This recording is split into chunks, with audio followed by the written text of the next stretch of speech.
All right, welcome to Nutmeg Podcast once again. My name is Princeton. Today we're discussing the Ghana Premier League. It has seen first-time winners twice in the last two seasons, Mediama and Samatex. After round one of the 2024-25 season, Bibiani Gold Stars are leaders with 1 point. So we're asking, are we going to see another first-time winner in this season's Premier League? We also take stock of the first round of this season. We look at the stats, what's been happening after the first round of the season. Joining me today to lead the discussion is Edmund of MX24, and of course Augustine Quansah, who has a channel, GP or Extra, has been covering the Ghana Premier League. After the show, we'll give you more details so that I give him a follow on YouTube for he covers a lot on YouTube on the Ghana Premier League. So guys, welcome once again and thanks for um, your time. Augustine, how are you Thank doing? you. Uh, Princeton, I'm doing very well. How are you doing yourself? Yeah, good to see you. Good to see you. Yesterday, you had the Sports Writers Association SWAG awards night. How did you go? Yes, I think I was.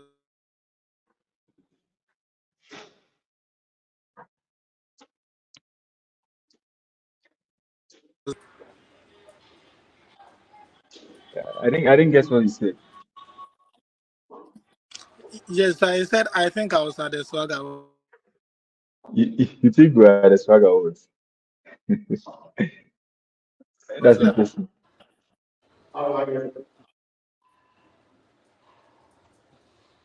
Yeah, Princeton.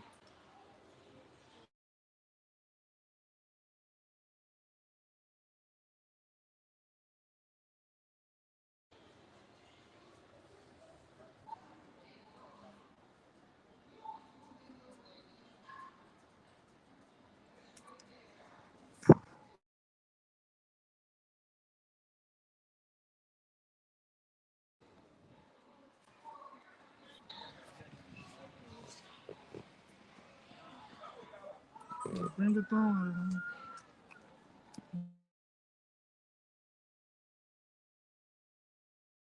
Yeah. Hello, guys.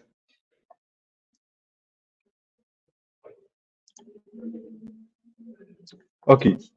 Sorry. So let's start with the Ghana Premier League. Augustine, you've been covering the league. What's been your impression after round one? Bibiani Gold Stars are leading. Second is Nations FC. Who have yet to win the Premier League. Is that an indication again that we might get about first of all, what's been your impression for the first round? Well, their leg has been competitive by average teams, I would say, because no team has actually really shown that they are exceptional, right? So it has been teams whose performance are averagely trying to compete for the ultimate. So far, we've seen about two or three teams leading the league at a point. So yes, we've seen Hearts of Lions leading over there. We've seen the Bibiani Gold Stars, and also there was a time we saw Nations FC, which is a tough Nations FC, were going to run away with the table, looking at the kind of players and the kind of technical team they have. But then this could possibly be one of the seasons where you see one team leading and then in the dying best of the season, the other takes over. With the exception of the season that the league was won by, I think, Kotoko, who led from somewhere in the second round. The other team seems to take over after match day 25. We saw Mediama doing that to Mediana. We saw some athletes who were on top. I think for match day 14, after forgetting the season they won, they didn't do so in the first round, but they came back with coach Samuel Bodo to do better and the best in the second round, which won them the title. So yeah, the first round has been good, but then things could change. And when I go to the second round, that's where teams really go back to the drawing board. They with calculators, like they calculate, okay, I can get a point, I can get 3 points, I can get 4 points here, and so that's why teams actually do that. So I think teams are calculating the number of points they can get. Teams are doing well with that. So possibly we could see, maybe we could even see Became United who have been in title contention coming up. showing better title contentions ability. So yeah, it has been good competitively for the clubs. Right. Speaking of points, Sadi, the leaders, the Bibiani Gold Stars, they have 33 points, and I understand it's the second best point since the league moved from 16 to 19 teams. It marks something incredible that they've started the season very, very well, and I don't know what you make of that one. Well, I would say for the points tally or point haul, it's something really incredible. But it begs the question again: in as much as they are getting all the 3 points that they need from the games that they partaking in, you ask yourself how many goals are they scoring to be able to get the three needed points. You check the number of goals they are scoring, and it all ranges from 1-2, 1-2, 1-2. For instance, if you just drop a little and even talk about Kumase, Asante Kotoko, who are also in the upper echelons of the league table, the last time they scored four in a league game is last year, April. That means the entirety of the season, this is the first time that they have been able to score more than three goals in a game. And that was for their last game against the Vision FC.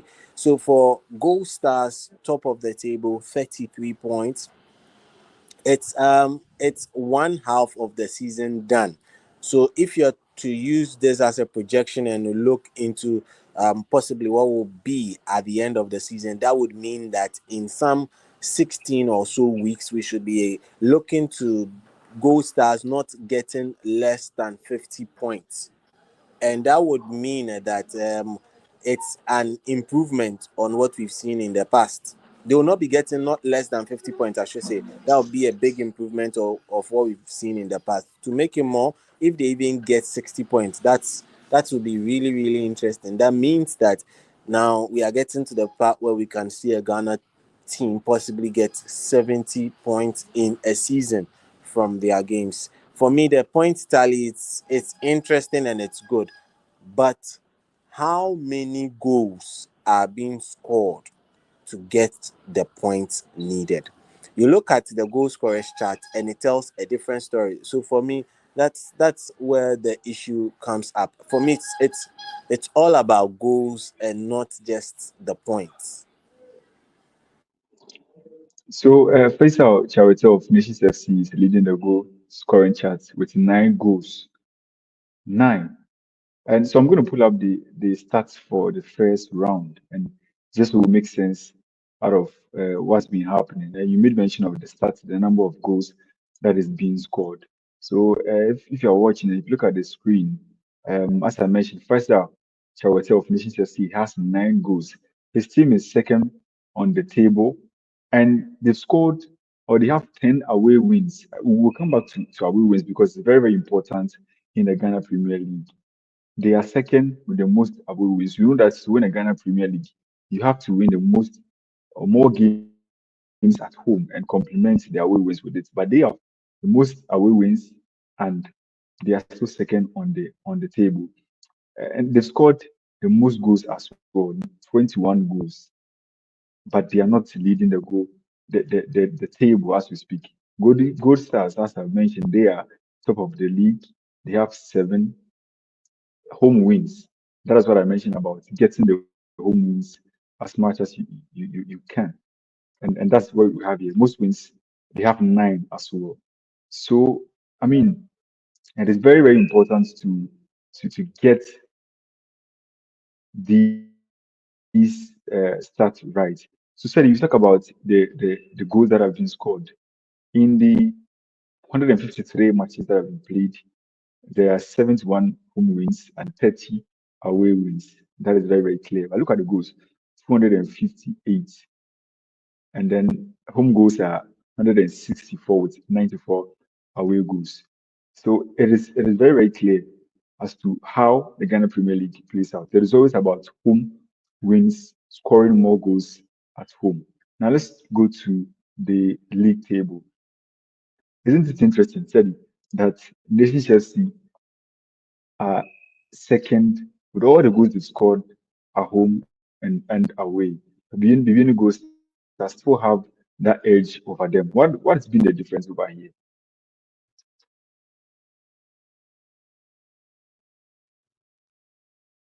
So I think the difference here should be how consistent how inconsistent Nations FC and disappointing they've been in some games, especially in a game like the one they lost to Berkumi to also be a goal at Abrankese. So that was a game they should have and picked up three maximum points or at least a point. So games that you don't expect nations to pick points, that's where they do, especially in games against Kotoko in Obwas, where they were on the road, and also on the road against Heart of Lions, where we thought Heart of Lions were still invisible. I think so they're going to keep that in guard, but then Nations FC did that. But you look at the Bibiani Gold Stars, and they seemed to be very conservative in their point accumulation.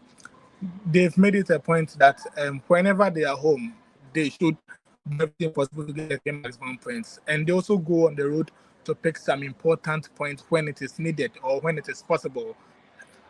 And they pick some of these points in games against Accra Lions, in games against Accra Folk, which are teams that you characteristically don't see them and losing at home. So I think these are the kind of points Nations FC or BBN Gold Stars have managed to get, which have actually helped them or edged them ahead of Nations. But Nations FC are doing very well.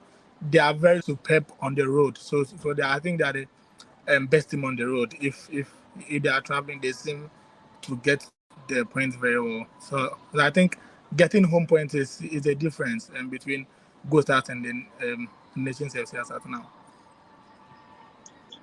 And Nations FC, you talk about their way from tomorrow. They are going to Bichim United, who won't be a pushover, and the Bichim United, I mean Nations FC coach Casemiro is going back to his former side. That's going to be a very interesting game, and we'll see how it goes. But if you look at their next five fixtures, they'll host Young Apostles, they'll play Ghana FC, and they'll go to Heart of Folk before Dreams FC. Um, how do you assess these games? Are there any games that they would mark the season for them or would underline how the season will go for Nations FC? Yeah,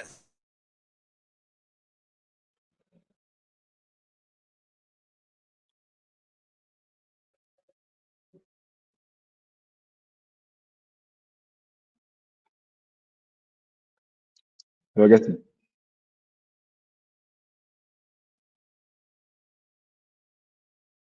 can you hear me? Okay. I think we've lost Augustine. Said if you can hear me, um, take that one for me. Bibiani Gold Stars. Sorry, Nations FC. They are they are going to be Team United. A very crucial game, as I mentioned for Kasim Mingo. And we talk about their away form. Do you see them continuing that run in the second half of the season? Well, one thing that helps a team in football going away is being at least just tactically disciplined at the back, and that's even for um, world football entirely. Now, when you bring it onto the local scene, it's very important that when you go away, as much as possible, you limit the options for the opponent to score. You talk about Bichim, and Bichim at home have been good. You can't take that away from any team in the GPL. Even those in the relegation zone at home are always they are teams that you would be a little scared of because you don't know what kind of opposition you would meet when you face them in their home. But for nations, they have found a very interesting way to go to one of the most difficult grounds and get a result. For me, that result at Pando was one that was really shocking. It shocked me, and I was following the game and I was asking myself, what's happening here? Is Spando decapitating themselves? Are they shooting themselves in the foot or something? But it turns out that nations are good travelers. They found ways to go to tough grounds to get results. So for me, I feel irrespective of the game that they will be playing away, they have gone to the most difficult ground to get a result. They did not go there just to get even a draw. They actually went there to win. So going to beat him, it will be difficult. It will be tough. But for me, I feel their worst might be a draw. Very well. But there's also Heart of Lions in the mix. They took the lead in some parts of the first half. We all thought that Machine Ford will be doing, they're pulling off something special this season. Is it a three horse race now? And we also talk of Kotoko, who are also, rejuvenating in the course of the season.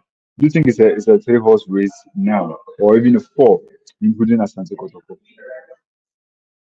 Certainly, I'll make it include four, not only three, because of how close the teams are at the top of the table. The point difference is just one, and some of them are even separated by goal difference and the likes. So for me to write aside any of the four clubs after 17 games will be very very atrocious on my side. So I would not even make it three. I would extend it to a four-horse race, and I feel that one of these four teams, or even an outside team, can go on an incredible run and then get to the top of the table and then win it.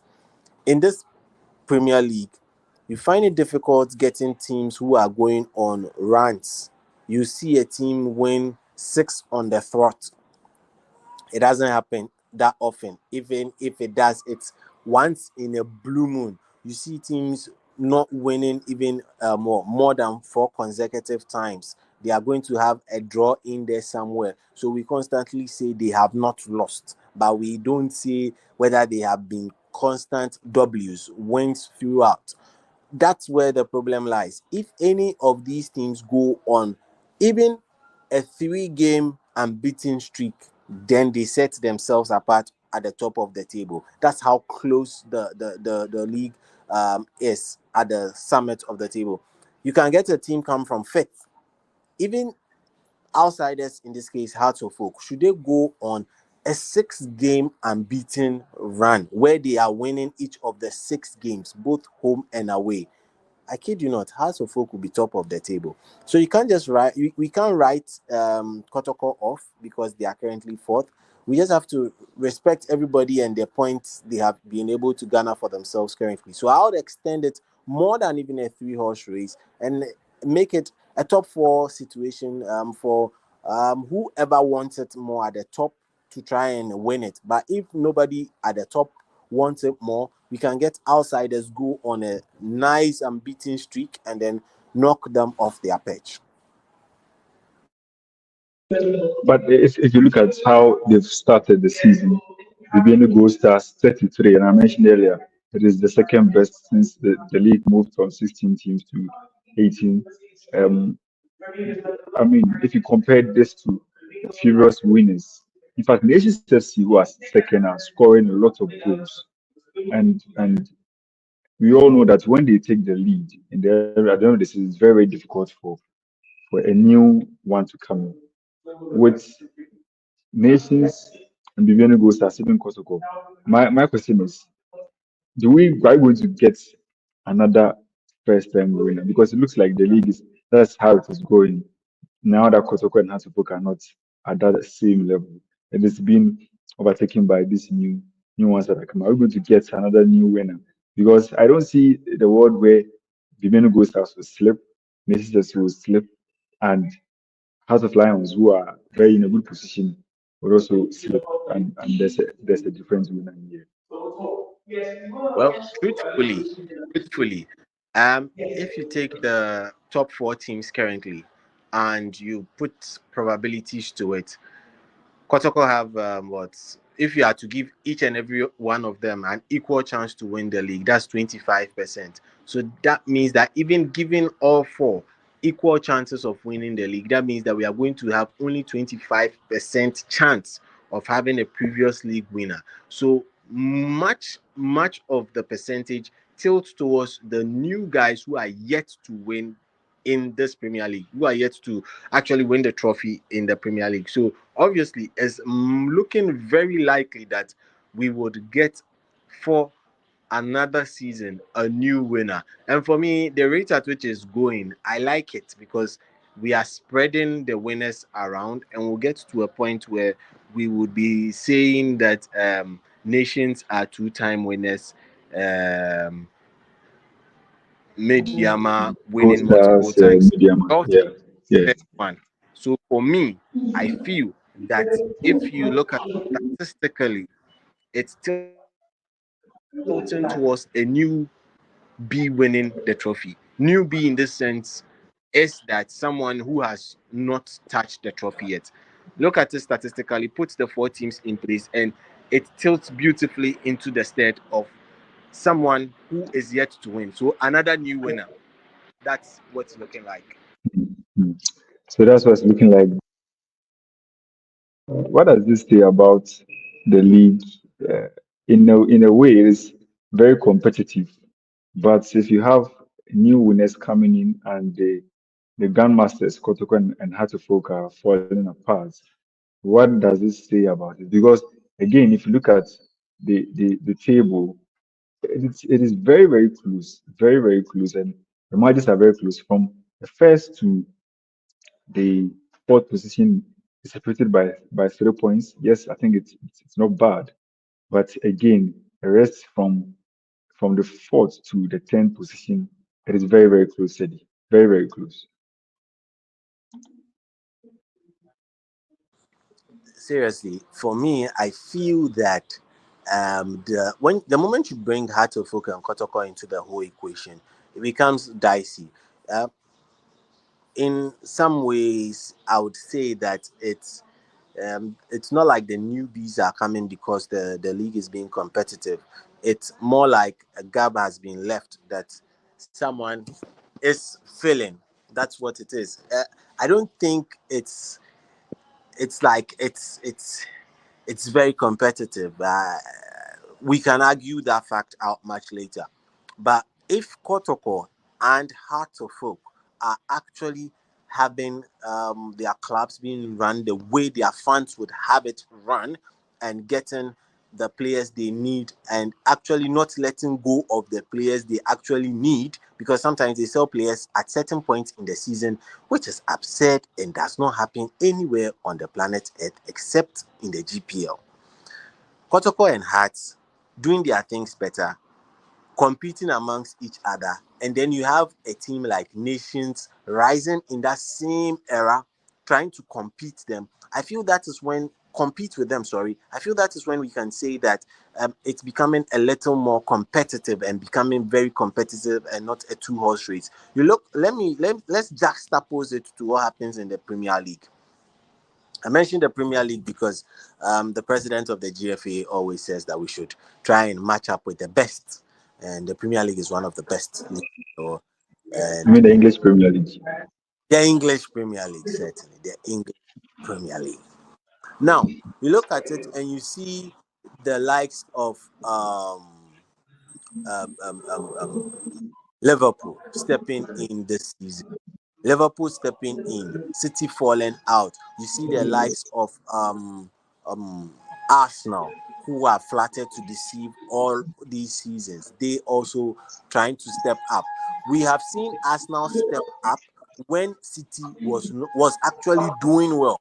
That is why a lot of people feel that Arsenal should be doing well this season and actually win the league. That's one reason, because they were actually good when City were good.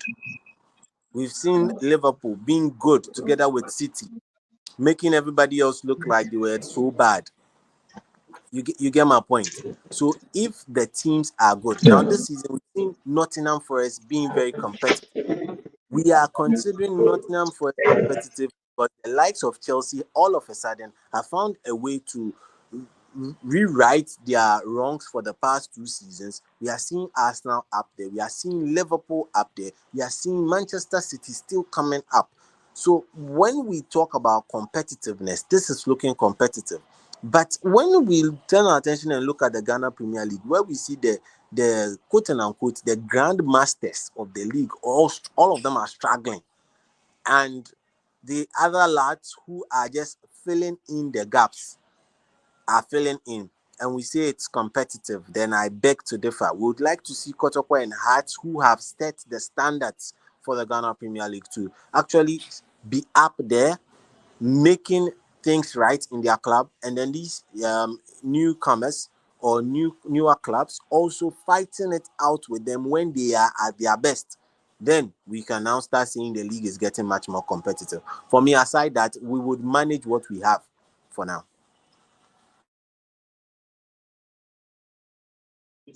Yeah, very well. Let's talk about the relegation battle. It's very crucial. Surprisingly, I mean, it might not be surprising, but the Car Lions, who were second last season, are in the bottom three, second from bottom. At the time of recording this podcast, they are playing Mediama as we speak. We see how that one will go. But Karela United are also in there. They will travel to Kumasi to face Asante Kotoko. And there's also Legon Cities, who are in a very dire situation. They also will be hosting the leaders Gold Stars. These three teams in the relegation battle have a very difficult games this weekend at the start of the second round. Is that a confirmation that it might be too late for them to revive and salvage the season and keep the status of the Premier League? Because Accra Lions going to relegation and leaving Legon Cities, the signing they've made in the second round, the the brother of Stone Boy and all the the beauty of its football and arts coming together. But on a serious note, I mean, these three teams, do they have a chance in the second round? Well, actually, for me, they do have a chance because I would like for us all to expand the scope of the relegation to include the two clubs on top of the relegation zone. The two clubs directly on top of the relegation zone. You look at those two teams, Okay. that is Dreams FC and Yeah. yes, that is Young Dreams FC Apostles. and Young Apostles. And now, to some extent, if we look at their points tally, it will now begin to draw in the likes of all the other teams, even up to 12th position.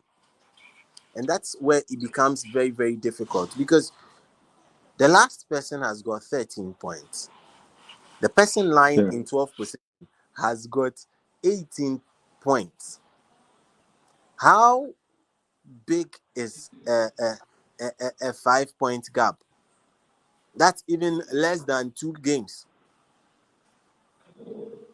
So now the most unfortunate thing can happen where you have the bottom clubs find a way to get 3 draws, and then you will get Ediana lose 3 games, and all of a sudden Ediana will be drawn into the relegation zone, not battle, the zone itself. So that's how tight it is at the bottom. And for me, I feel that there's so much that's going to be happening at the bottom of the league. We have not yet seen the last of the bottom of the league. A lot of things should be happening at the bottom of the league. A lot of the teams on top will be going in and out of the relegation zone. We've heard what one of the bank rulers of Young Apostles has said Yeah. about Yeah. there being machinations to try and get his team relegated. Yeah. However, his team Yeah. lies on top of Dreams Yeah. FC. So if he is saying and his machinations are right, does that mean his team is going to hop over Dreams to get into the zone, or is going to go together with Dreams? Yeah, that brings So me there are a to lot of a very it brings me to a very interesting conversation, a very crucial in the league officiating. It's been a topic recent weeks. Of course, Sami Nim Ado, who was very vocal about this issue, who's been charged by the GFA. In the second round of the season, we know what's been happening. Last season, we know what's happened. We read stories how referees were determining who goes to relegation and who does not. We also had the famous clip of was it the United game with Kerala United when there was a commentary behind the clip and the referee was going to give a penalty and says and the referee gave a penalty. I mean, we all know the games and the issues that comes with it, how manipulation of games. Do you think that there's going to be a change this season. Has the FA done something different to get the integrity of the league intact this season? Well, Princeton, unfortunately, I'm going to have to draw certain comparisons in this case again. Like I always say, we'll go back to the best league in the world because the GFA president says we should mark ourselves with the best. Now, you go to the English Premier League and what happens? And if an official does something which is untoward, the officiating is overly terrible. We've seen referees being demoted into the championship. We've seen that happen in the EPL. You've seen it happen for, I think, twice. It's happened. And when they go down there, they go do the same thing. And at that point, it's in as much as they come back into the EPL, there's that level of, okay, punishment has been meted out. First things first. Now we come back to the Ghana Premier League. Do we even agree? Do we get that acceptance from the management of the Premier League or the referees, the refereeing board, that okay, the referee erred. Okay, this officiating did not go down well. You will not always go to the office and have a great day. So if the referees and their handlers are not able to accept that there are certain days that they go to the office and it is a bad day, then that means they don't see anything wrong with the kind of officiating that goes on. So whatever we sit back and complain about would continue because the handlers of the league do not see anything wrong with it. That is exactly my point. We have seen two clubs being involved in certain situations, and then the one club will be punished, the other will not be even cautioned. We have seen situations where clubs are involved in things, the clubs are exempted, and then an individual is punished. We've seen all these kind of things. We've seen the FA not respond to any of the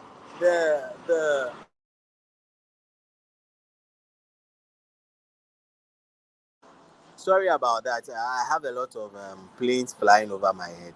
We've seen a lot Yeah. of issues come up, and the FA has not said a thing about the allegations. You see, allegations would go on to breed certain form of perceptions. Perceptions are difficult to change in people's minds. So when allegations start coming up, you've got people at the FA who are in charge of communication. I feel that certain communications need to come out and reach the populace. Let us know that you are seeing the agitation of the people. Let us know that, okay, what is happening is not right. Okay, you have said it. We will look into it. If you tell me you will look into it and then much later I come and tell you that every day you are saying you look into it and you don't look into it, that one is different. Then you don't tell me anything and the thing keeps going on. I am not expecting any change, unfortunately, because the handlers are not even acknowledging that there is a problem. So once there's not a problem, once there's no problem, you don't fix a broken system. So unless the handlers of the referees and the handlers of the GPL come to terms with it, that officiating is getting bad and it's causing a gradual disintegration of the fiber of the game, then we can start to have conversations about seeing things different and fixing things. But till then, unfortunately, Princeton, it's still game day and the natural things will continue. Hmm. Very well. Interesting. So we'll see how it goes at the end of the season, and if we still get stories like this. But what Oh, we I know for assure you, we'll sure is get that stories. getting to the end, I assure you. Let's give getting it to the up end of to the season three. is going to be very. Oh, don't worry. Let's give it up to 2 game weeks. We'll see something again. Kwata, 3 game weeks. We'll see something really dire that we'll all talk about again. Don't worry. We are here. We'll be back on the podcast. Ghana Premier League. Ghana Premier League for you. We'll leave it there. Sadi, thank you so much for joining us today and hope to do this again. And all the best to you. Thanks so much also to Augustine, who's been covering the Ghana Premier League on this channel, GPO Extra. You can give him a follow over there. So we'll see you next time. Take care. If you like this video, please consider subscribing to the channel.